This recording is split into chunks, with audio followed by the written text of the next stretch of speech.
നമസ്തേ. വ്രതം പല രീതിയിലുണ്ട്. അതായത് പുണ്യസഞ്ചയത്തിനായിട്ടുള്ള വ്രതങ്ങൾ, അതുപോലെ തന്നെ പാപപരിഹാരത്തിനായിട്ടുള്ള വ്രതങ്ങൾ, സുഖ സൗഭാഗ്യാദികൾക്കായിട്ടുള്ള വ്രതങ്ങൾ. ഇതിനൊക്കെ വേണ്ടിയിട്ടാണ് നമ്മൾ വ്രതങ്ങൾ അനുഷ്ഠിക്കുന്നത്. ശരിക്കും വ്രതം എന്ന് പറയുന്നത് സ്വയം ശുദ്ധീകരണത്തിനും അതുപോലെ തന്നെ ആത്മോദ്ധാരണത്തിനും കൂടിയിട്ടാണ്. വ്രതവും ഉപവാസവും നമ്മൾക്ക് കേൾക്കുന്ന സമയത്ത് രണ്ടും ഒരേപോലെ തോന്നുമെങ്കിലും ചെറിയ ചില വ്യത്യാസമുണ്ട്. അതായത് ഉപവാസം എന്ന് പറഞ്ഞാൽ ശരിക്കും നിരാഹാര വ്രതം തന്നെയാണ് ഉപവാസം എന്ന് പറയുന്നത്. അപ്പോൾ നമ്മുടേതായിട്ടുള്ള ആചാരക്രമങ്ങൾ അനുസരിച്ച്, നമ്മുടെ സംസ്കാരം അനുസരിച്ച്, നമ്മുടെ ധർമ്മം അനുസരിച്ച് വ്രതം, ഉപവാസം ഒക്കെ സാധാരണ എല്ലാവരും അനുഷ്ഠിക്കുന്നതാണ്. എന്നാൽ ചിലർക്ക് ഇതൊക്കെ കേൾക്കുന്ന സമയത്ത് ഒരു പുച്ഛവും ഒക്കെ തോന്നും. അതായത് മറ്റൊന്നും പണിയില്ലേ എന്നുള്ളൊരു രീതിയിലുള്ള ഒരു ആറ്റിറ്റ്യൂഡ് നമ്മൾ ചിലരിലൊക്കെ കണ്ടിട്ടുണ്ടാവും ഇതൊക്കെ പറയുന്ന സമയത്ത്.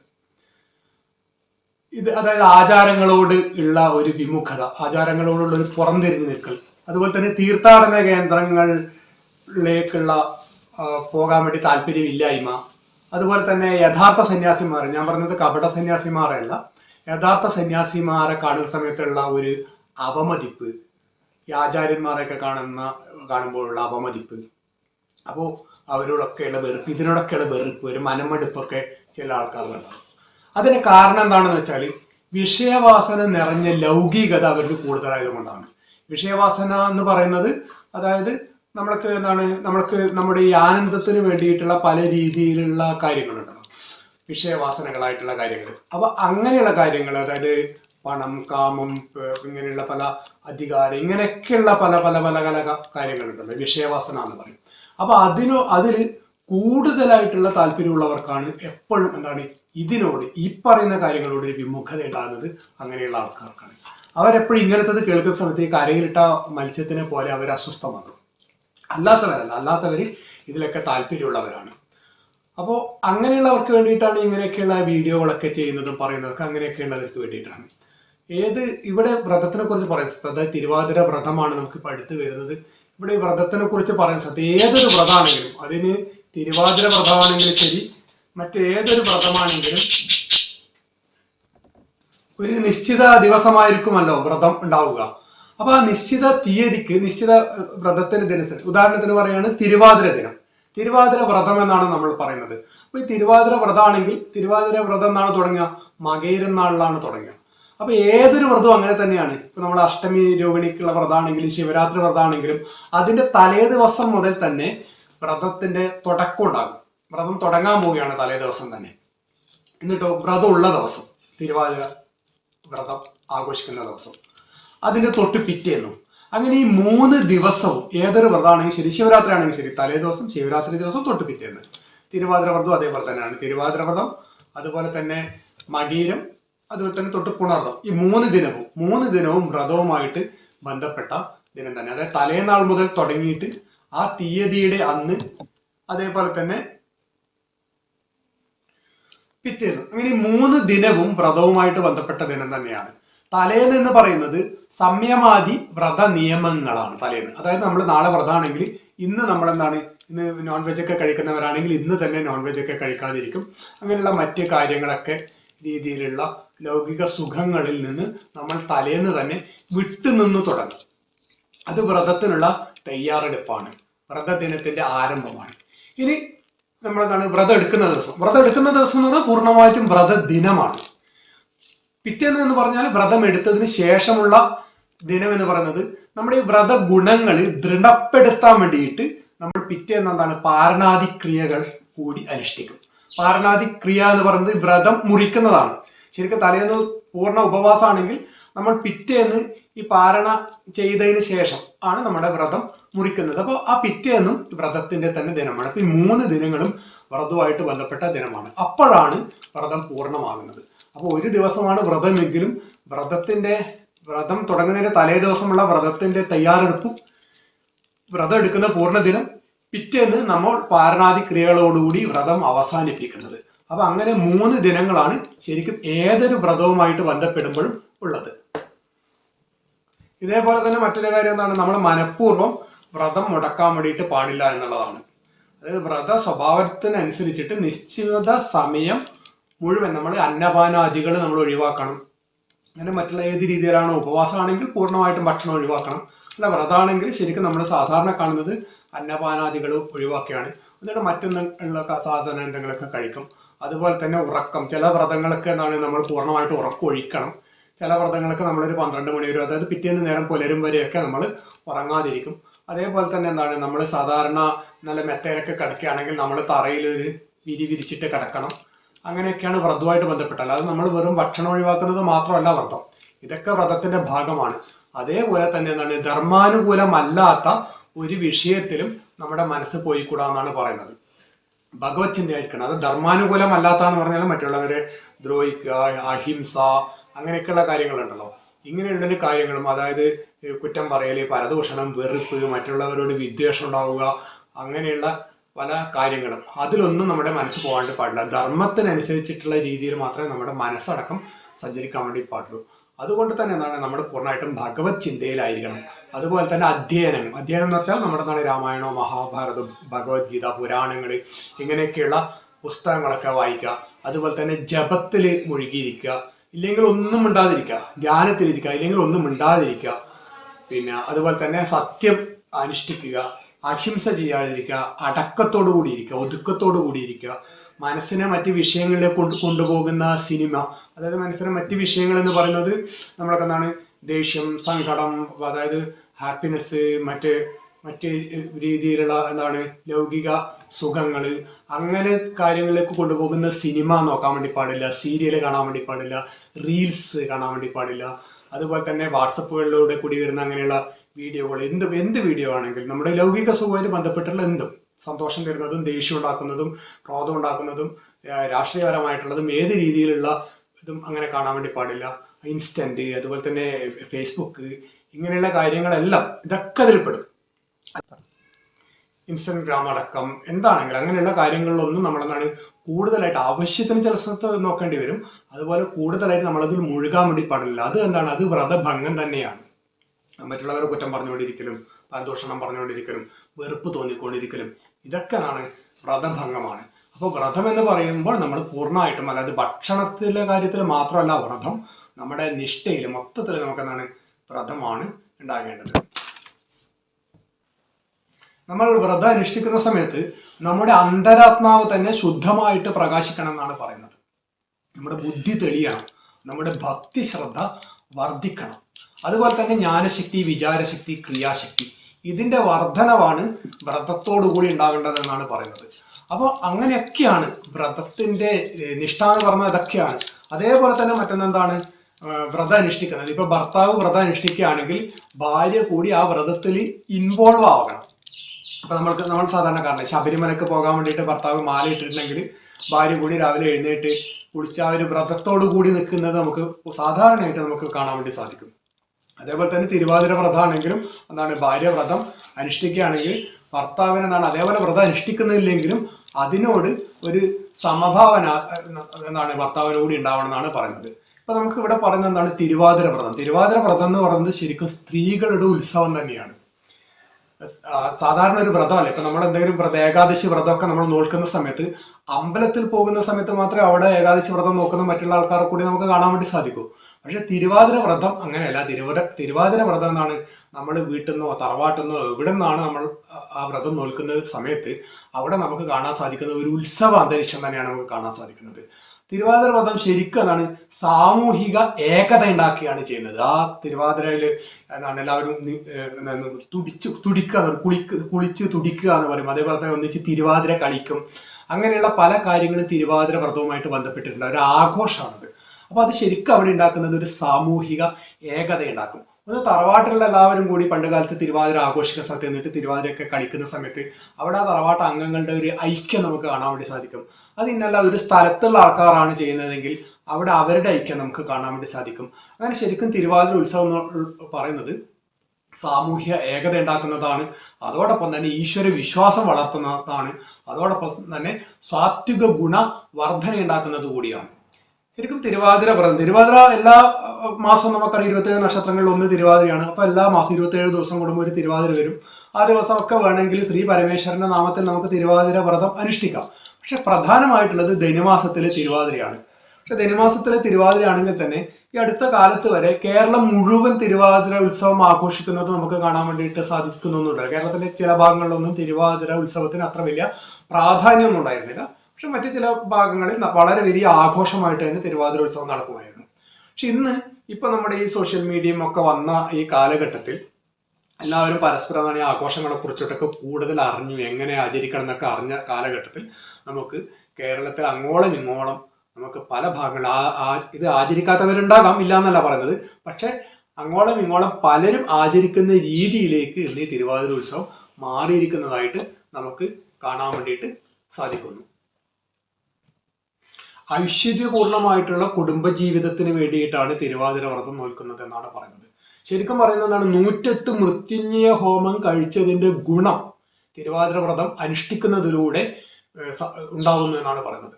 ഇതിന്റെ പുരാണപരമായിട്ടുള്ള കഥയുണ്ട്. അതായത് പാർവതി ദേവി, ശ്രീ പരമേശ്വരന് വേണ്ടി വ്രതം നോറ്റു എന്നാണ് പറയുന്നത്. തിരുവാതിര വ്രതം അനുഷ്ഠിച്ചു എന്നാണ് പറയുന്നത്. അതേപോലെ തന്നെ മറ്റൊരു കഥയുള്ളത് രതീദേവി, അതായത് കാമദേവന്റെ പത്നിയായിട്ടുള്ള രതീദേവി കാമദേവനെ തിരിച്ചു കിട്ടുന്നതിന് വേണ്ടിയിട്ട് വ്രതം നോറ്റു എന്നാണ് പറയുന്നത്. അതായത് നമുക്കറിയാം ദക്ഷയാഗത്തിൽ സതീദേവി മൃത്യു പ്രാപിച്ച സമയത്ത് സതീദേവിയുടെ ശരീരം ഈ അഗ്നിയിൽപ്പെട്ട് 51 സ്ഥലങ്ങളിലേക്ക് തെറിച്ചു കൊടുന്നാണ് പറയുന്നത്. 51 സ്ഥലങ്ങളാണ് ഇന്ന് 51 ശക്തിപീഠങ്ങളായിട്ടുള്ളത്. അതിൽ 47-48 മാത്രമേ ഇന്ത്യയിലുള്ളൂ, ബാക്കി 3 ഇന്ത്യക്ക് പുറത്താണ്. അപ്പൊ ഈ സതീദേവിയുടെ വിയോഗത്തിന് ശേഷം ശ്രീ പരമേശ്വരൻ വളരെ ദുഃഖിതനാവുകയും ധ്യാന നിമഗ്നനായിട്ടിരിക്കുകയും ചെയ്യുകയാണ്. മറ്റൊന്നിൽ ശ്രദ്ധയില്ല. അതായത് ലോക പരിരക്ഷണമാണ് ദേവന്മാരുടെ കർത്തവ്യം. പക്ഷെ അതിലൊന്നും ശ്രദ്ധയില്ലാതെ തികച്ചും മൗനിയായിട്ട് ധ്യാനത്തിലിരിക്കുകയാണ് ചെയ്യുന്നത്. അത് മാറ്റാൻ വേണ്ടിയിട്ട് ദേവന്മാരൊക്കെ ശ്രമിക്കുകയാണ്. അതേ സമയത്ത് തന്നെയാണ് ശ്രീ പാർവതി ദേവി ജനിക്കുന്നതും ശ്രീ പാർവതി ദേവി ശ്രീ പരമേശ്വരനെ ഭർത്താവായി കിട്ടുന്നതിന് വേണ്ടി തപസ്സനുഷ്ഠിക്കുന്നതും. പക്ഷെ ശ്രീ പാർവതി ദേവി ആരെയാണോ ഭർത്താവായി കിട്ടണം എന്ന് വിചാരിച്ച് തപസ്സനുഷ്ഠിക്കുന്നത്, ആ ആൾ ഈ ജീവിതത്തിൽ നിന്നൊക്കെ ഈ വിരക്തി പൂണ്ടിട്ട് ധ്യാനത്തിലാണ്. അപ്പോൾ അദ്ദേഹത്തിന് അനുരാഗം ഉണ്ടാക്കണം, അതായത് ആഗ്രഹങ്ങൾ ഉണ്ടാക്കണം. അപ്പൊ അതിനു വേണ്ടിയിട്ട് ദേവന്മാർ നിയോഗിക്കുന്നതാണ് കാമദേവനെ. അങ്ങനെ കാമദേവന്റെ പൂവാണമേറ്റ് ശിവന്റെ തപസ്സിന് ഭംഗം വരികയും ശിവൻ ശ്രീ പരമേശ്വരൻ കാമാതുരതനാവുകയും ചെയ്യുന്നു. പാർവതിയെ കാണുന്നു, പാർവതിയോട് ഇഷ്ടം തോന്നുന്നു, പ്രേമം തോന്നുന്നു. പക്ഷെ പിന്നീടാണ് ശ്രീ പരമേശ്വരന് മനസ്സിലാകുന്നത് ഇത് കാമദേവൻ ചെയ്ത പണിയാണെന്ന് മനസ്സിലാകുന്നത്. ഉടൻ തന്നെ കാമദേവനെ തന്റെ തൃക്കണ്ണ് കൊണ്ട് നോക്കിയിട്ട് ദഹിപ്പിക്കുകയാണ് ചെയ്യുന്നത്. അപ്പൊ അവിടെ ആ സമയത്ത് കാമദേവന്റെ പത്നിയായിട്ടുള്ള രതീദേവി രതീദേവി ദുഃഖിതയായി. അങ്ങനെ രതീദേവി വ്രതനുഷ്ഠിക്കുകയാണ്. ആ വ്രതത്തിന്റെ അവസാനം ശ്രീ പരമേശ്വരൻ പ്രത്യക്ഷപ്പെട്ടിട്ട് കാമദേവനെ പുനരുജ്ജീവിപ്പിച്ചു എന്നാണ് പറഞ്ഞത്. അപ്പോഴും പറയുന്നുണ്ട്, അതായത് കാമദേവൻ, ഈ കാമം എന്നുള്ള ഈ ആഗ്രഹം എന്നുള്ള ഇത് എല്ലാവരിലും ഉണ്ടാകും, എല്ലാവരിലും ഈ ഫീലിംഗ് ഉണ്ടാകും, ഈ അനുഭൂതി ഉണ്ടാകും. പക്ഷെ ആർക്കും നേത്രങ്ങൾ കൊണ്ട് കാമദേവനെ ദർശിക്കാൻ വേണ്ടി സാധിക്കില്ല. അത് രതീദേവിക്ക് മാത്രമേ സാധിക്കൂ എന്ന് പറയുകയാണ്. കാമദേവനെ ശിവൻ ഭസ്മമാക്കി കളഞ്ഞാണല്ലോ. അപ്പൊ രതീദേവിക്ക് മാത്രം ദൃശ്യാനുഭവമായിരിക്കും കാമദേവൻ, മറ്റുള്ളവർക്ക് ദൃശ്യാനുഭവമായിരിക്കില്ല, മറ്റുള്ളവർക്ക് അനുഭവമായിട്ട് തരും കാമദേവൻ എന്ന് പറയുകയാണ്. അങ്ങനെ ഒരു കഥ കൂടിയുണ്ട്. അതേപോലെ തന്നെ വേറൊരു കഥയുണ്ട്. അതായത് അത് ആരാണ് എഴുതിയത്, ഒരു പാട്ട് രീതിയിലുള്ളതാണ്. ആ പാട്ടിലുള്ള കഥയാണ്. ആ പാട്ട് തിരുവാതിര ഉത്സവത്തോടനുബന്ധിച്ച് സ്ത്രീകൾ കൈകൊട്ടി പാടിയൊക്കെ ചെയ്യുന്ന ഒരു പാട്ടാണത്. അപ്പോൾ ആ പാട്ടിലുള്ള കഥ ഇങ്ങനെയാണ്. അതായത് ശ്രീപാർവതി ദേവിയുടെ ഒരു ഭക്തൻ, കഥ നടക്കുന്നത് ത്രേതായുഗത്തിൽ നടന്ന കഥ എന്നാണ് പറയുന്നത്. അപ്പൊ ശ്രീപാർവതി ദേവിയുടെ ഒരു ഭക്ത, ആ ഭക്തൻ എന്ന് ശ്രീപാർവതി ദേവിയെ ധ്യാനിക്കും, പ്രാർത്ഥിക്കും, ദുർഗാദേവിയെ ധ്യാനിക്കും, പ്രാർത്ഥിക്കും. അപ്പോൾ ആ ഭക്ത അങ്ങനെ ദേവിയെ പ്രാർത്ഥിച്ചു കൊണ്ടിരിക്കുകയാണ്. പ്രാർത്ഥിച്ച് ആ പെൺകുട്ടി വലുതായി, പെൺകുട്ടിയുടെ കല്യാണം കഴിഞ്ഞു. പെൺകുട്ടിയെ കല്യാണം കഴിച്ചത് ഒരു വൈദികനാണ്. വൈദികൻ എന്ന് പറയുന്നത് ഒരു ബ്രഹ്മജ്ഞാനിയാണ്, അറിവൊക്കെ ഉള്ള ആളാണ്, വേദമൊക്കെ പഠിച്ചിട്ടുള്ള ആളാണ്. അങ്ങനെ ഒരു വൈദികൻ, അതായത് വേദജ്ഞാനിയായിട്ടുള്ള ഒരാൾ ഈ കുട്ടിയെ കല്യാണം കഴിക്കണം, ഈ കുമാരിയെ കല്യാണം കഴിക്കണം. പക്ഷെ ദൗർഭാഗ്യവശാൽ കല്യാണം കഴിച്ചതിന് പിറ്റേന്ന് തന്നെ അദ്ദേഹം മരിച്ചു പോവുകയാണ്. അപ്പോൾ മരിച്ച സമയത്ത് ഈ കുട്ടി വളരെ ദുഃഖിച്ച് കരയുകയാണ്. അപ്പോൾ ഈ ദുഃഖം ശ്രീപാർവതി ദേവിയുടെ അനുഭവപ്പെടുകയാണ്. ശ്രീപാർവതി ദേവി കാണുകയാണ് തൻ്റെ ഭക്തിയായിട്ടുള്ള ആ കുട്ടിയുടെ ഭർത്താവ് മരിച്ച വിയോഗം. ആ കുട്ടി നനഞ്ഞ വസ്ത്രങ്ങളൊക്കെ എടുക്കുന്നു, തലമുടിയൊക്കെ അഴിച്ചിട്ട് ഇരിക്കുന്നു. അപ്പോൾ ഇതൊക്കെ കണ്ട സമയത്ത് ശ്രീപാർവതി ദേവിക്ക് വളരെയധികം ദുഃഖം തോന്നുകയാണ്. അങ്ങനെ പാർവതി ദേവി ശ്രീ പരമേശ്വരനോട് പറയുകയാണ്, എൻ്റെ ഭക്ത ഇന്നലെ വരണമാല്യം അണിഞ്ഞവള് ഇന്ന് വിധവയായി തീർന്നു. അവൾ നനഞ്ഞ വസ്ത്രം കൊടുത്തിരിക്കുകയാണ്, അവൾ തലമുടിയൊക്കെ അഴിച്ചിട്ടിരിക്കുകയാണ്. ഞാനും അതേപോലെ അവൾ ദുഃഖിക്കുന്നത് പോലെ ഞാനും ദുഃഖിച്ചിരിക്കും. ഞാനും അവളെ പോലെ തന്നെ വിധവയുടെ ദുഃഖങ്ങളൊക്കെ കൈവരിച്ചുകൊണ്ട് ഞാനും ഇരിക്കുമെന്ന് ശ്രീ പാർവതി ദേവി ശ്രീ പരമേശ്വരനോട് പറയുകയാണ്.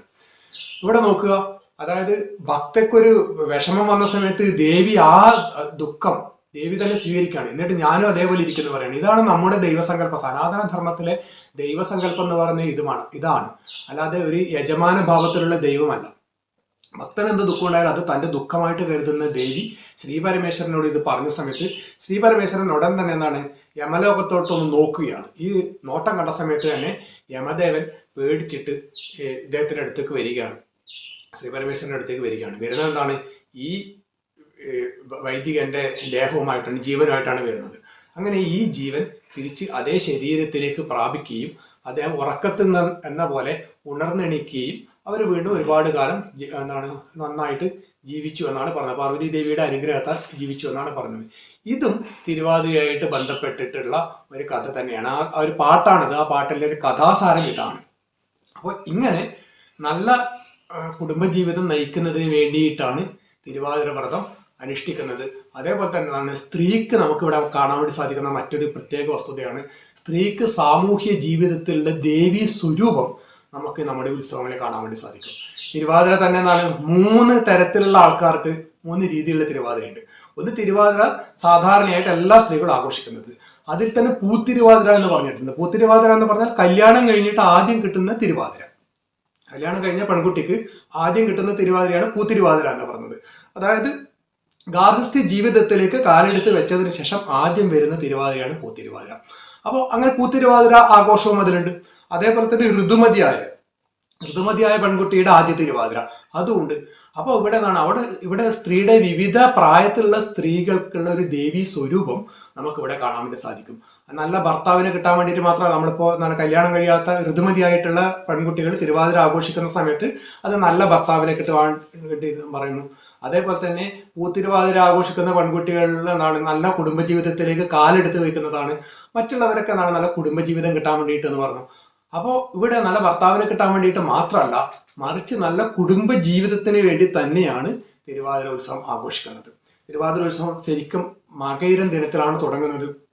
മകയിരം ദിനത്തിൽ തന്നെ നമ്മൾ പിന്നീട് അരി ഉപേക്ഷിച്ച് നേരെ വ്രതത്തിലോട്ട് കടക്കുകയാണ്.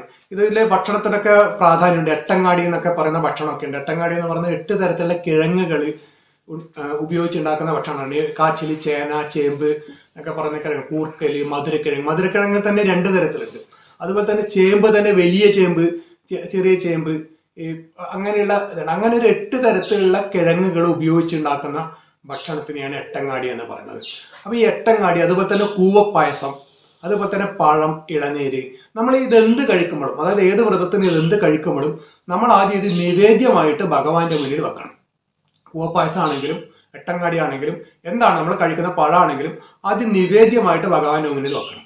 അപ്പൊ നിവേദ്യമായിട്ട് ഭഗവാന്റെ മുന്നിൽ വെച്ചിട്ട് നമ്മളത് തിരിച്ചെടുക്കുകയാണ്. കുറെ നേരം വെക്കാൻ വേണ്ട, ഭഗവാൻ സമർപ്പിക്കുകയാണ്, നിവേദ്യമായിട്ട് കൊടുക്കുകയാണ്. എന്നിട്ട് നമ്മൾ തിരിച്ചെടുത്ത സമയത്ത് എന്തായി? അത് പ്രസാദമായി. അപ്പോഴാണ് നമ്മൾ വന്ന പ്രസാദം കഴിക്കുന്നതെന്ന് പറഞ്ഞാൽ അതാണ്. അല്ലാതെ നമ്മൾ കുക്ക് ചെയ്തിട്ട് നമ്മൾ നേരെ കഴിക്കുന്ന സമയത്ത് അത് പ്രസാദമാകില്ല. നമ്മൾ കുക്ക് കഴിഞ്ഞിട്ട് അത് ഭഗവാന്റെ മുന്നിൽ കൊണ്ടുവച്ചു കഴിഞ്ഞാൽ എന്താണ്? ആ കൊണ്ടുവെക്കുന്നതിന് നിവേദ്യം എന്ന് പറയും. ഈ നിവേദ്യം നമ്മൾ തിരിച്ചെടുത്തു കഴിഞ്ഞാൽ ഇത് പ്രസാദമായി. അപ്പൊ നമ്മൾ പിന്നെ എന്താണ്? പ്രസാദമാണ് കഴിക്കുക. അപ്പോൾ അതാണ് ആ ഭക്ഷണത്തിന്റെ ക്രമം. ഭക്ഷണത്തിൽ നമ്മൾ പ്രസാദം കഴിക്കുന്നു എന്നൊക്കെ പറയുന്നത് ആ രീതിയിലാണ്. അപ്പൊ അതൊക്കെയാണ് തിരുവാതിരയായിട്ട് ബന്ധപ്പെട്ടിട്ടുള്ള ഭക്ഷണങ്ങളുടെ കാര്യം. അങ്ങനെയൊക്കെയാണ്. അതുപോലെ തന്നെ ഇവിടെ അർദ്ധനാരീശ്വര സങ്കല്പത്തിലുള്ള ആരാധന, അതുപോലെ തന്നെ ശിവപഞ്ചാഷ്ടകം ചൊല്ലുക, ശിവന്റെ അഷ്ടോത്തര ശതാവരി ചൊല്ലുക, ഇങ്ങനെയൊക്കെയുള്ള കാര്യങ്ങളൊക്കെയാണ് തിരുവാതിര വ്രതവുമായിട്ട് വരുന്നത്. അതേപോലെ തന്നെ സ്ത്രീകൾ ദശപുഷ്പം ചൂടുന്ന ചടങ്ങുണ്ട്, പാതിരാപ്പൂ ചൂടുന്ന ചടങ്ങുണ്ട്. അതുപോലെ തന്നെ 108 വെറ്റില തിന്നുന്ന ചടങ്ങ് കൂടി പണ്ടുണ്ടായിരുന്നു എന്നാണ് പറഞ്ഞത്.